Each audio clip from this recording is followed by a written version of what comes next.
Welcome back to Action 2 News at 6. Spooktacular is back at Lambeau Field. The Green Bay Packers setting up its annual Halloween-themed event.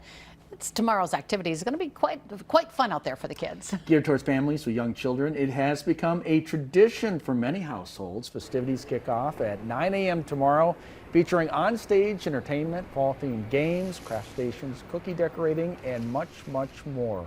Younger kids can also take part in a book reading at 9:30 and again at noon. Spooktacular is part of the Green Bay Packers Give Back initiative and takes quite a bit of planning. Organizers telling Action 2 News they've been setting up things since yesterday. It's come together really nice. This year we have a fall theme versus a spooky theme, but loving the way it's looking here in the atrium. The event is free and so is parking. For more information, just head to our website, wbay.com/links.